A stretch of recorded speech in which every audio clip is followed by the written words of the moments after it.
நற்பவி சுபம் உண்டாகட்டும். இந்த பதிவில் என்ன பார்க்க போறோம்னா, சித்தர்களின் பார்வை சக்தி வாய்ந்தது ஒன்று. அது எப்படின்றது தான் இன்றைய பதிவில் நம்ம பார்க்க போறோம். பொதுவா சித்தர்கள நம்ம நம்மளுடைய வாழ்க்கை பயணங்கள்ல வெள்ளியங்கிரி வெள்ளியங்கிரி மலைக்கு போயிருப்பாங்க எத்தனையோ பேர். அப்புறம் பர்வதமலை போயிருப்பாங்க. அப்புறம் சதுரகிரி மகாலிங்கம் மலைகளுக்கு நெறைய பேர் போயிருப்பாங்க. அது மட்டும் இல்லாம பருவதமலை, திருவண்ணாமலை இந்த மாரி சிவன் தலங்கள் எங்கெல்லாம் இருக்கோ அங்கெல்லாம் நம்ம சிலர் சிவன் பால் ஈர்க்கப்பட்டவர்களால பயணிக்கப்பட்டிருப்போம். அப்போ பார்த்தீங்கன்னா, சித்தர்களோட சக்தி எப்படி சக்தி வாய்ந்தது அப்படின்றது நம்ம எப்படி உணர முடியும் அப்படின்னா, சாதாரண மனிதர்கள் போலவே அவங்களும் நம்ம கூட கிரிவலம் செய்றதுன்றது ஒரு மிகப்பெரிய ஆச்சரியத்த இன்னைக்கும் நம்மளால பார்க்க முடியுது.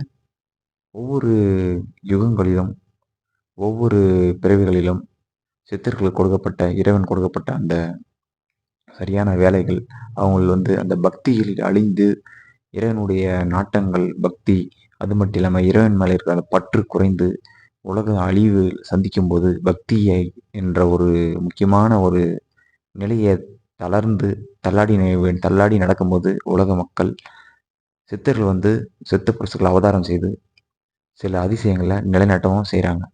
அது மட்டும் இல்லாம, இறைவன் என்பது ஒன்று உண்டு அப்படின்றத அவங்க ப்ரூஃப் பண்ணியும் காமிக்கிறாங்க, தன்னுடைய சித்துக்களால. அது மட்டும் இல்லாம, சித்தரோட பார்வை நம்ம மேல எப்படி படும் அப்படின்னும்போது, கிரிவலம் எத்தனையோ இடத்துல சுத்துறீங்க. கிரிவலம் சுத்தும்போது பார்த்தீங்கன்னா, நம்ம அறியாமலேயே அவங்களுடைய பார்வைகள அவங்களுடைய ஆறாக்கள், அவங்களுடைய சக்தி, அவங்களுடைய ஆற்றல்கள் நம்மளோட நம்மளோட நம்ம எப்படி ஒரு கிரிவலத்துல பயணிக்கிறோமோ, அதே போல அவங்களும் நம்ம கூட சேர்ந்தே தான் பயணிப்பாங்க.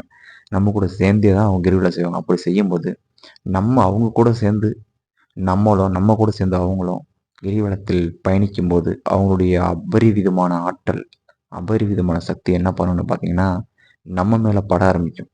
அப்போ அவங்களுடைய பார்வை நம்ம மேல பட ஆரம்பிக்கும். அப்படி படும்போது நமக்குள்ள இருக்கும் பாவங்கள், புண்ணியங்கள் ரொம்ப பலமானது ஒரு கர்மாவா இருந்தாலும், பலங்கள் குறைந்து நம்முடைய வாழ்க்கையில நல்ல விஷயங்கள், பாசிட்டிவான விஷயங்கள் நடக்கிறத நம்ம இன்னைக்கு கண்கூடா பார்த்துருக்கோம். அது மட்டும் இல்லாம சித்தர்கள், ஜீவசமாதி, பழனி மூட்டசாமி இது போல இன்னும் பாம்பன் சுவாமிகள், இன்னும் பத்மகிரி பாபா அது மட்டும் இல்லாம இன்னும் எத்தனையோ சித்தர்கள் ஜலசமாதி, ஜீவசமாதி அடைந்தத நாம் பார்த்துட்டு இருக்கோம். இன்னைக்கு நமக்கு தெரியாத, அறியாத சில சித்தர்கள் இன்னைக்கு திருவண்ணாமலையில தோன்றுவதாகவும், மறைவதாகவும், இன்றும் அங்க சாதுக்களாக வந்து கொண்டு அ அங்க கிரிவலத்துக்குள்ள இருக்கிற அந்த சாதுக்களோட அவங்களும் சாதுக்களா அமர்ந்து பக்தர்களை கண்காணிப்பதாகவும், அது மட்டும் இல்லாம அவங்களுக்கு ஆசி வழங்குவதாகவும் நாம் இன்னைக்கு கேள்விப்பட்ட வண்ணம் இருக்கிறோம். ஆனா சித்தருள்ள அமானுஷ்யத்த சாதாரண மனிதனால நம்மளால புரிஞ்சுக்க முடியாது. அதற்கு சில அனுபவங்கள் நம்ம அடையணும்.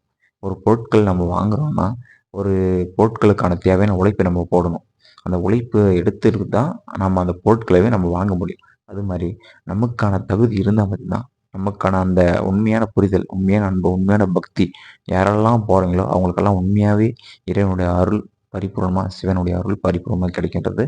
இந்த சித்தர்களுடைய அற்புதமான ஒரு விஷயம். இன்னைக்கு பார்த்தீங்கன்னா, மகாவதார் பாபாஜி, அதுக்கப்புறம் இன்னும் எத்தனையோ சித்தர்கள் இமயமலையில இன்னைக்கும் தியானம் செய்வதாகவும், அங்க பக்தியா சிவனை நோக்கி பயணம் செய்வதாகவும் நாம் இன்னைக்கு கேள்விப்பட்ட வண்ணம் தான் இருக்கோம். அப்போ அந்த அந்த இறைவனுக்கு இருக்கிற அந்த ஆற்றல் எப்படி மிகப்பெரிய ஆற்றலோ, அதுபோல சித்தர்களும் அந்த ஆற்றல் அதிகம்.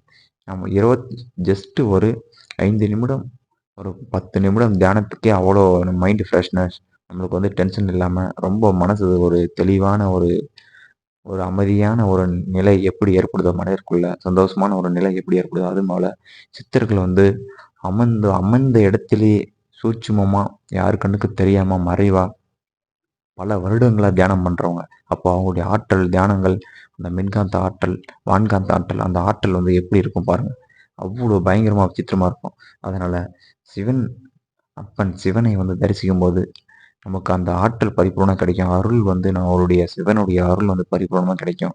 சிவன் முதல்ல நம்ம பக்தர்கள் நம்மள நாடி வரணும் அப்படின்னு அவரு நெனைச்சா தான் நம்ம அவருடைய இடத்துக்கே போக முடியும். அது ரொம்ப முதற்கட்ட விஷயம். 2ஆம் கட்ட விஷயம், அவரோட உண்மையான அன்பு பக்தியோடு யாரெல்லாம் நம்ம பயணிக்கிறோமோ, அவருடைய சிவனுடைய அருள நம்ம பரிபூரணமா நம்ம கைகூட நம்ம கை மேல பலனா வாங்கிட்டு வரலாம். அது மட்டும் இல்லாம வீட்ல சுபிட்சமான விஷயங்கள நம்மளுக்கு அந்த பாசிட்டிவ் எனர்ஜியானது, சிவன் அருளானது நம்மளுக்கு பெற்றுத்தரும் என்பது அசைக்க முடியாத ஒரு நம்பிக்கை. இன்றும் இதுபோல பதிவுகள் மீண்டும் அடுத்த பதிவில் சந்திப்போம். நன்றி, வணக்கம்.